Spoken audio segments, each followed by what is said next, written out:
નમસ્કાર દોસ્તો, વિડીયોમાં ફરી એક વખત તમારું સ્વાગત કરું છું। જે રીતે ભારતીય જનતા પાર્ટી પોતાના મનસુબાની અંદર કામયાબ રહી અને ચેતર વસાવાને 7 વર્ષ માટે જેલના હવાલે કર્યા, ત્યારે ભારતીય જનતા પાર્ટીને મારે એટલું જ કહેવું છે કે ચેતર વસાવાનો વાંક શું હતો। એમની જે કઈ એફઆઈઆર થઈ હતી, એમના પર કેસો થયા હતા, એમાં સ્પષ્ટ લખેલું હતું કે ફોરેસ્ટ ખાતાના અધિકારીઓને ધમકાવ્યા, ફોરેસ્ટ ખાતાના અધિકારીઓને ધમકાવ્યા, સરકારી અધિકારીઓને ધમકાવ્યા, એટલે ચેતર વસાવાને 7 વર્ષની સજા થઈ। તો હું પૂછવા માંગુ છું આ ભારતીય જનતા પાર્ટીની સરકારને કે ગુજરાતની અંદર એવા ઘણા બધા અધિકારીઓ છે જે રોજે રોજ જનતાને ધમકાવે છે, તો એમના માટે કોઈ સજા છે કે નહીં? એના પર કોઈ કાર્યવાહી થશે કે નહીં? એવા નેતાઓ છે જે બેફામ આમ નાગરિક આમ જનતાને ધમકાવે છે, એમના ઉપર ક્યારે કેસો થશે? એમને ક્યારે તમે જેલના હવાલે મોકલશો? 2023 ની અંદર ચેતર વસાવા પર ખોટી રીતે કેસો કરવામાં આવ્યા, ત્યારથી જ ભારતીય જનતા પાર્ટીએ નક્કી કરી લીધું હતું કે આ ચેતર વસાવાને કોઈ પણ સંજોગે આપણે કાં તો ધારાસભ્ય પદ ઉપરથી હટાવવા પડશે, કાં તો તોડવા પડશે અને કાં તો જેલના હવાલે કરવા પડશે। કારણ કે ચેતર વસાવા એક એવા વ્યક્તિ હતા કે પોતાના સમાજ માટે લડતા હતા, એમના સમાજને પૂરતા હક અને અધિકારો નહોતા મળતા, એટલે ચેતર વસાવા વારંવાર પોતાના સમાજ માટે ધરણા પ્રદર્શનો કરતા, આંદોલનો કરતા, રેલીઓ પણ કરતા। આજે ભારતીય જનતા પાર્ટીની અંદર ઘણા બધા અંધભક્તો એવા છે કે જે ચેતર વસાવા જેવા નીડર અને જાંબાજ વ્યક્તિ જેલના હવાલે થયા તો ખુશ થયા હશે। આદિવાસી સમાજની અંદર પણ ઘણા બધા એવા અંધભક્તો છે કે જેમને ચેતર વસાવા જેલમાં ગયા તો ખુશી મળી હશે, પણ એ લોકોને મારે એટલું જ કહેવું છે કે આ ચેતર વસાવા તમારા સમાજ માટે લડતો હતો, તમારે લોકોને ખુશ થવાની જરૂર નથી, કારણ કે તમારા સમાજ માટે લડનાર વ્યક્તિને ખોટી રીતે જેલમાં ફસાવવામાં આવ્યા છે। તમે વિચાર કરો દોસ્તો, માત્ર એક સરકારી અધિકારીને ધમકાવ્યા તો 7 વર્ષની સજા, અને આ અધિકારીઓ રોજે રોજ આમ નાગરિક આમ જનતાને કેવા ધમકાવે છે?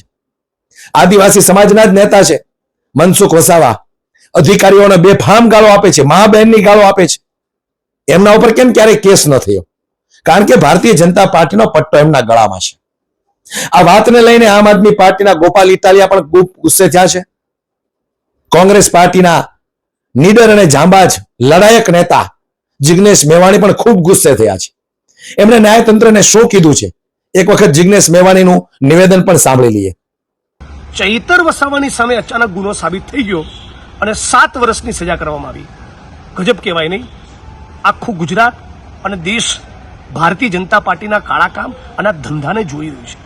મૂળ ચૈતર વસાવા સામેની આ એફઆઈઆર, એની મુવમેન્ટ, એની લડત, એના આંદોલનને તોડી પાડવા અને ધારાસભ્યના પદ ઉપરથી એને હટાવવાના એક પૂર્વ આયોજિત ષડયંત્રના ભાગરૂપે જ 2023માં એફઆઈઆર કરવામાં આવી હતી। એટલે હું આને ન્યાયતંત્રનું સન્માન કરીએ છીએ, પણ આ ચુકાદા સાથે બિલકુલ સહમત નથી, અને ભારતીય જનતા પાર્ટીનું આજે જેને કહેવાય નીચ કક્ષાનું જે ચરિત્ર બની ગયું છે કે આખું વિપક્ષ ગમે તે કરીને ખતમ કરો। મને પણ આસામની જેલમાં નાખ્યો હતો, મહિલા પોલીસના બાજુમાં બેસાડી એની જોડે છેડતીની મારી પર એફઆઈઆર કરાઈ, વિપક્ષના અનેક નેતાઓને ટાર્ગેટ કરવા આજે લોકશાહી અને બંધારણની જે હત્યા થઈ રહી છે ગુજરાતમાં અને દેશમાં, નરેન્દ્ર મોદીના શાસનમાં, ભાજપના શાસનમાં, એને સમગ્ર ગુજરાત અને દેશે ઓળખવાની જરૂર છે। સાથી ચૈતર વસાવાને 7 વર્ષની સજા થવી એ લોકતંત્રની હત્યા છે। જિગ્નેશ મેવાણીએ જે રીતે વાત કરી છે એ વાત 100% સત્ય છે, કેમ કે ભારતીય જનતા પાર્ટીએ હવે લોકશાહીને ખતમ કરી નાખી છે। ભારતીય જનતા પાર્ટી પોતાની મનમાની કરે, ભારતીય જનતા પાર્ટીને જે લોકો વિપક્ષની અંદર આડો આવે એમને ખોટી રીતે ફસાવાના, જેલમાં નાખવાના, આ જ ભારતીય જનતા પાર્ટીનું કામ છે। ત્યારે આ વાતને લઈને ગોપાલ ઇટાલિયાએ ફરી એક વખત બહુ મોટો ખુલાસો કર્યો છે કે ચેતર વસાવાને જેલમાં નાખવા પાછળનું મોટામાં મોટું કારણ શું છે।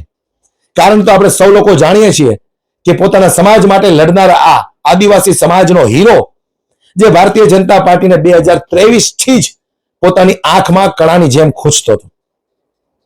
આદિવાસી સમાજ જાગૃત થશે તો ભારતીય જનતા પાર્ટી સત્તા પક્ષ પાસે પોતાના હક અધિકારો માંગશે, પોતાના વિસ્તારમાં સારી સ્કૂલો માંગશે, પોતાના વિસ્તારમાં દરેક પ્રકારની સુવિધાઓ માંગશે। એટલે આદિવાસી સમાજ માટે લડનારા આ ચેતર વસાવાને કંઈક ને કંઈક ભારતીય જનતા પાર્ટીએ ખોટી રીતે પૂરેપૂરા ફસાવ્યા છે।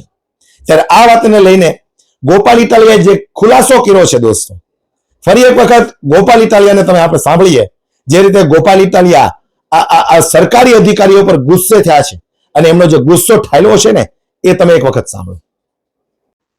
ચૈતર વસાવાનો ગુનો શું? કાગળ પર તો એવું લખ્યું છે કે સરકારી માણસને ધાક ધમકી કરી વગેરે વગેરે વગેરે આક્ષેપ છે. પણ શું સરકારી માણસને ધાક ધમકી કરવાના ગુનામાં 7 વર્ષની સજા હોય તો સરકારી માણસો ગુજરાત આખાની જનતાને ધમકાવે છે, એને શું સજા થાય? પણ વાસ્તવિક રીતે હકીકત એ છે કે ચૈતર વસાવાનો ગુનો આદિવાસી સમાજને જાગૃત કરવાનો છે. એ જ્યારથી ધારાસભ્ય ચૂંટાયા છે ત્યારથી એ અનેક ગુના કર્યા છે. આદિવાસી સમાજને જાગૃત કરવાનો ગુનો, જળ જમીન અને જંગલ માટે લડાઈ લડવાનો ગુનો, આદિવાસી હોવાના એસટી ના પ્રમાણપત્ર બાબતે જનતાને જાગૃત કરવાનો ગુનો, કેવડિયા કોલોની કે ઉકાઈ કે થર્મલ પાવર પ્લાન્ટ જેવા અનેક પ્રોજેક્ટના નામે વિસ્થાપિત થયેલા આદિવાસીઓની જમીનના હકનો મુદ્દો, ફોરેસ્ટ રાઇટ એક્ટ હેઠળ જંગલ જમીન અધિકારના મુદ્દે, કંપનીઓમાં કામ કરતા આદિવાસી સમાજના શ્રમિકોના મુદ્દે લડાઈ લડવાનો ગુનો, આદિવાસી બાળકોને શિષ્યવૃત્તિ અને ફ્રી શિપ કાર્ડની લડાઈ લડવાનો ગુનો. આમ ચૈતર વસાવાએ આખા આદિવાસી સમાજના હક અધિકારો માટે લડવાના, સમાજને જાગૃત કરવાના અનેક ગુનાઓ કર્યા છે. અને એટલે ભાજપ ષડયંત્ર કરીને ચૈતર વસાવાને 7 વર્ષ સુધી જેલમાં પૂરવાનું કામ કર્યું છે. પણ આ તો ભાજપે અદાલતની અંદર સરકારી પોલીસ, સરકારી ફરિયાદી, સરકારી સાક્ષી, સરકારી વકીલનો હાથો બનાવી ચૈતર વસાવાને સજા અપાવી છે. હવે જનતાની અદાલતમાં ચૈતર વસાવાનો કેસ ચાલશે. હું બધા જ આખા ગુજરાતના યુવાનોને અને ખાસ કરીને આદિવાસી સમાજના યુવાનોને વિનંતી કરું છું કે હવે આપણે સંકલ્પ લેવાનો છે કે એક પણ વોટ ભાજપને ન જવો જોઈએ. તમામ આદિવાસી યુવાનોએ, આદિવાસી સમાજે બધાએ ભેગા મળી ચૈતર વસાવાની પોતાની પાર્ટી, ચૈતર વસાવાના પોતાના પક્ષ આમ આદમી પાર્ટીને એક વોટ આપી અને ભાજપે કરેલા દગા, ષડયંત્ર અને અન્યાયનો જવાબ આપવાનો છે. ચૈતર વસાવાનો કેસ તાત્કાલિક ચાલી ગયો, તાત્કાલિક સજા, બધું તાત્કાલિક. આટલું જલ્દી તો fast track court, fast track કોર્ટમાં કેસ આટલા જલ્દી નથી ચાલતા. જે અદાલત ફાસ્ટ કેસ ચલાવવા માટે બની છે એ અદાલતમાં પણ 7, 8, 9, 10 વર્ષ સુધી કેસ ચાલે છે. પણ ચૈતર વસાવાને 1 વર્ષની અંદર સજા, આ સજા ચૈતર વસાવાની નથી, આ સજા એવા લોકોને થઈ રહી છે જેના માટે ચૈતર વસાવા લડતા હતા. એ પાછળ રહી ગયેલ, શિક્ષણમાં પાછળ રહી ગયેલ, વેપારમાં પાછળ રહી ગયેલ, નોકરીમાં પાછળ રહી ગયેલા આદિવાસી સમાજની લડાઈ લડતા ચૈતર વસાવાને સજા નથી. પાછળ રહી ગયેલા આદિવાસી સમાજના હજારો યુવાનોને આ સજા થઈ છે.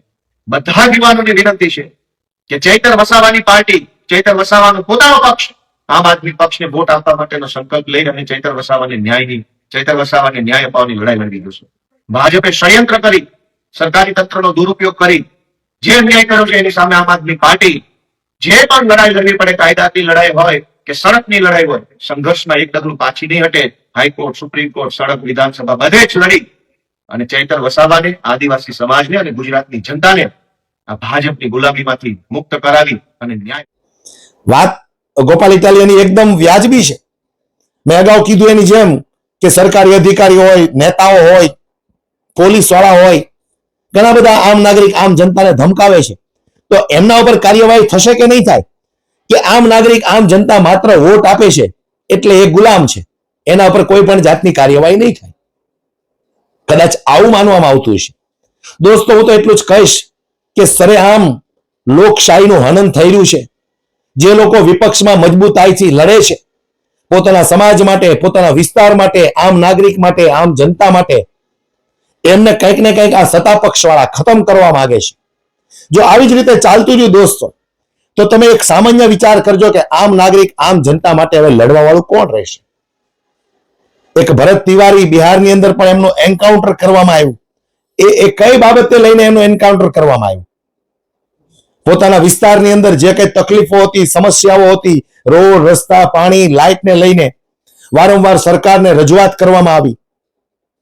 અંતે એમણે હથિયાર ઉપાડ્યું અને છેલ્લે તો એણે સરેન્ડર કર્યું, છતાં પણ એમનું એન્કાઉન્ટર થઈ ગયું. કહેવાનો મતલબ એ છે કે સત્તા પક્ષને જો કોઈ પણ વિપક્ષનો નેતા આડો આવશે તો એમના કાં તો આવા હાલ થશે અને કાં તો એને જેલના હવાલે કરવામાં આવશે.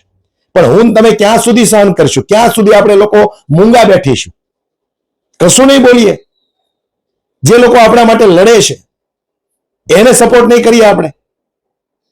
ખરેખર દોસ્તો, ભારતીય જનતા પાર્ટીની એટલી તાનાશાહી વધી ગઈ છે કે અંધભક્તો કોઈ પણ સંજોગે સમજવા તૈયાર નથી.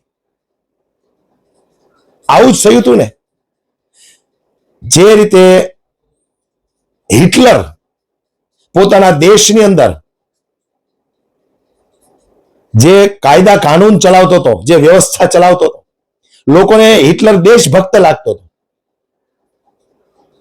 જ્યાં સુધી દેશ બરબાદ ન થઈ ગયો ત્યાં સુધી હિટલર લોકોને દેશભક્ત જ લાગતો હતો. તો એવી જ રીતે કંઈક મને પણ અહીંયા એવું જ દેખાય છે. જોઈએ આવનારા સમયમાં આપણા દેશને કોણ બચાવે છે. હાલ આ વિડીયો બાબતે તમારું શું કહેવું છે મને કોમેન્ટ બોક્સમાં જરૂરથી જણાવજો. જય હિન્દ.